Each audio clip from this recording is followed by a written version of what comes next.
Chapter 42. Steve thought about taking Jade home after the confrontation with Tiffany, but decided against it.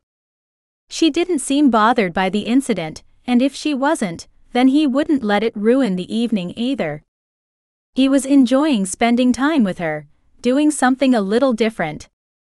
Other than bringing her into town to see Karen, he hadn't been off the ranch recently, and he was glad to get out. Since there wasn't a whole lot to do in town, he took her to see a movie. The only theater in town only had a single screen, but they often played two movies, a family-friendly film for the early show and a more mature one for the late show. He'd checked what was showing and planned on the later showing, knowing Jade liked action flicks as much as he did. They arrived in time to get their tickets, popcorn and drinks, then find their seats with a few minutes to spare. "Where do you want to sit?" he asked as they looked up at the rows of seats. "Back row," she said. "In the center."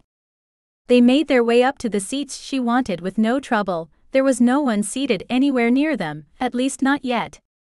"I haven't been to a theater in years," she said, settling into her seat. "After I shifted, it was always too loud and gave me a headache."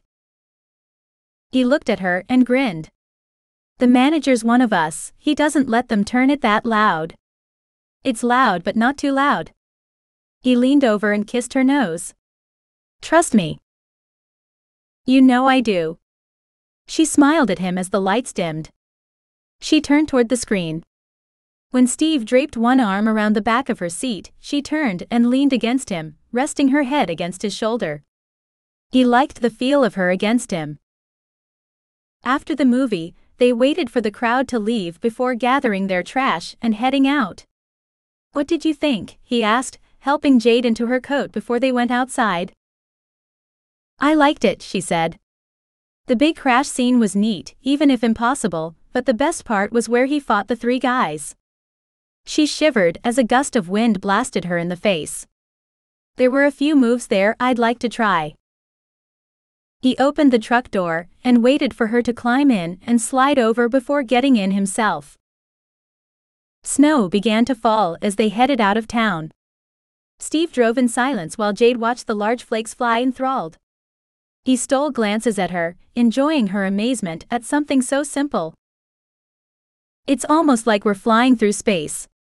Her voice was soft and tinged with awe. He tilted his head to one side and tried to see what she did.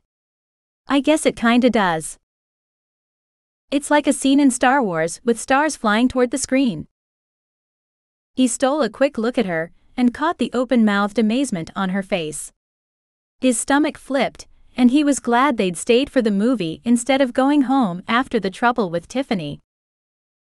"She can freeze us, can't she?" Jade asked as if reading his mind.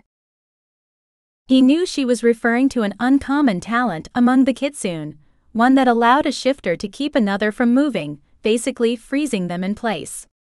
"She can. That's why I couldn't fight back when she dragged me out of my chair." She went quiet a moment. "What I'm not sure of is how I was able to move again. Did I break her hold on me or what? How was I able to hit her?" "I stopped her."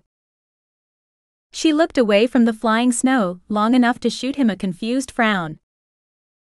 "I can stop a person from using their talent. The downside is, it doesn't last long and it only works if I'm touching them."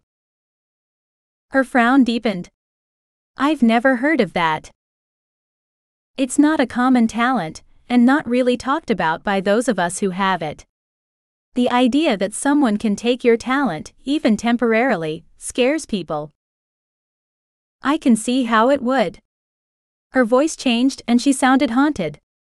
She went quiet again, watching the snow fly. Later, as they lay in bed, Jade on her side with Steve curled around her. "You all right, baby?" he asked. "Yeah." She twisted around to look at his face in the dim light. "I'm fine, why?"